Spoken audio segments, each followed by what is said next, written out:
Pada suatu hari, hiduplah seekor bangau di sebuah hutan. Ia sering menghampiri kolam yang terdapat di hutan tersebut. Di sana, ia menangkap ikan untuk dimakan. Hal tersebut membuat semua ikan membencinya. Ikan-ikan tidak suka ketika bangau datang. Walau demikian, bangau tidak peduli dan tetap memburu ikan di kolam tersebut. Menurut bangau, ikan adalah makanan yang paling enak. Ikan itu sangat lezat, nyam-nyam. Ia terus memburu ikan hingga perutnya terasa kenyang. Ketika sudah merasa kenyang, bangau kembali bermain dan beraktivitas. Ia berkeliling di udara hingga perutnya kembali terasa lapar. Aduh, perutku lapar. Ia sudah minta diisi dengan ikan-ikan yang lezat. Bangau bergegas menuju kolam favoritnya. Fiuh, akhirnya aku sampai juga di kolam. Tanpa istirahat, ia langsung berburu ikan. Sayangnya, usaha bangau tak kunjung membuahkan hasil. Ia tak mendapat ikan satupun. Seringkali ikan terlepas karena gerakannya yang lambat. Hal tersebut membuat dirinya sering terjatuh di dalam kolam. Aku lapar, tetapi diriku merasa begitu sakit. Aku tidak sanggup lagi menangkap ikan. Kegagalan bangau tersebut membuat para ikan di kolam berenang dengan bebas. Bahkan, ikan-ikan tersebut berani mendekati bangau. Hei, jangan berenang ke sana. Di sana ada bangau. Nanti kamu bisa dimakan olehnya. Tenang, ia tidak bisa memakanku sejak 2 minggu yang lalu. Aku selalu lolos saat ia mencoba memakanku. Lalu, ikan kuning bergegas mendekat bangau. Hal ini guna menunjukkan kepada ikan merah bahwa dirinya baik-baik saja.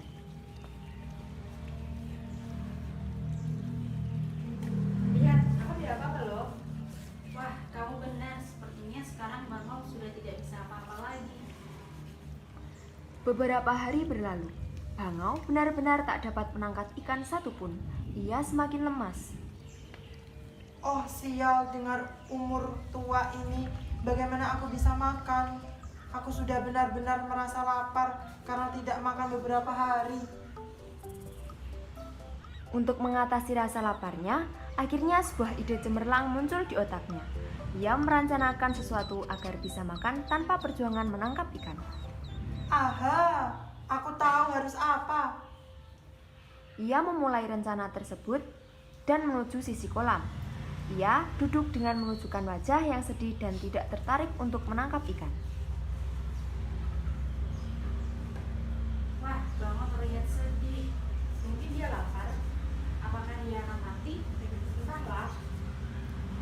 Kepiting yang sedang berada di sana mencoba menghampiri bangau. Halo bangau tua, apa yang terjadi? Apa yang terjadi? Kau terlihat sedih. Aku mendengar berita buruk tentang kolam ini. Berita buruk tentang apa itu? Tidak, aku tidak berani mengatakan kepadamu. Ayolah, jika ini tentang kolam, kami perlu tahu. Kami tinggal di sini juga. Oke, akan kuberitahu jika kau memaksa. Aku mendapat kabar bahwa kolam ini akan segera kehabisan ikan, yang dimana itu adalah makananku. Tidak ada ikan. Kenapa? Aku mendengar orang-orang mengisi kolam dengan lumut dan menanam tanaman di sini. Ya ampun, ini sangat buruk sekali. Aku harus beritahu yang lain. Kepiting langsung memberitahu kabar tersebut dari bangau kepada seluruh ikan. Hai ikan-ikan, aku dapat kabar dari bangau bahwa kolam ini akan diisi dengan lumut dan ditanami tanaman. Apa? Itu buruk sekali. Lalu, ini kita harus lakukan apa? Ini semua khawatir dan bersedih. Semuanya tak tahu harus melakukan apa. Mendengar berbagai kekhawatiran penghuni kolam, bangau bergegas menghampiri mereka. Jangan panik, semua ada jalan keluarnya. Apa maksudmu, bangau? Aku punya solusinya. Aku tahu kolam yang aman namun letaknya sedikit jauh. Jika kalian tertarik, aku bisa membawa beberapa ikan di kolam ini ke kolam baru secara bergantian setiap harinya. Oh, aku setuju. Tolong bawa kami ke kolam itu. Akhirnya, semua yang ada di kolam setuju oleh ide bangau. Tapi aku punya beberapa syarat. Apa? Aku harus beristirahat di perjalanan karena umurku yang sudah tua.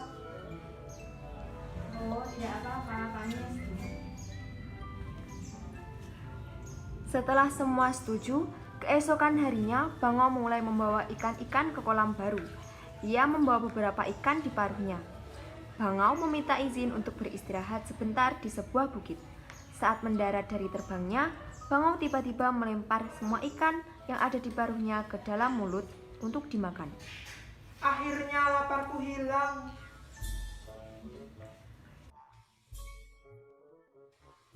Ayo, siapa yang ingin aku bawa ke kolam baru? Mohon bawa aku juga ke kolam itu. Oke, aku akan membawa kau di perjalanan berikutnya. Keesokan harinya, Bangau langsung membawa Kepiting untuk pergi ke kolam baru. Kepiting naik di atas badan Bangau. Keduanya terbang berhari-hari sampai akhirnya Kepiting merasa lelah dan bertanya, Berapa hari lagi kita sampai di kolam baru? Kau bodoh, tidak ada kolam lain di sekitar sini. Aku membuat rencana ini agar bisa memakan kalian semua. Sekarang kau harus bersiap untuk kehilangan nyawamu juga, karena aku akan menyantapmu. Bangau langsung terbang dengan secepat mungkin menuju bukit. Namun, tanpa ia sadari, Kepiting murka atasnya jahat Bangau. Kepiting perlahan maju menuju leher Bangau tersebut. Tangannya bersiap untuk mencekik leher Bangau. Aku tidak akan mati seperti ini, Bangau egois. Tanpa ragu, capit Kepiting yang tajam langsung mencekik leher Bangau tersebut. Sakit! Ini akan lebih sakit lagi. Ah! Pada akhirnya, Bangau terjatuh di sembarang tempat. Ia benar-benar kehilangan nyawanya.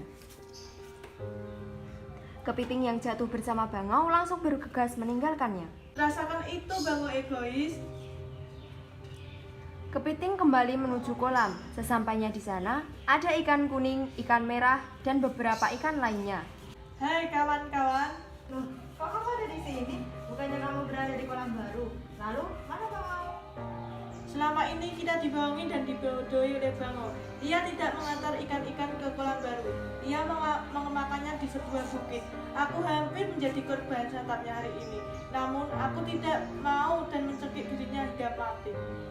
Kepitingku sangat cerdas. Terima kasih banyak Kepiting. Kamu telah menyelamatkan kita semua yang tersisa di kolam ini dari kejahatan Bangau. Tidak, Bangau kehilangan nyawanya karena keserakahannya, bukan karena kecerdasanku. Kini, semua hewan yang tinggal di kolam hidup dengan nyaman, damai, dan tentram.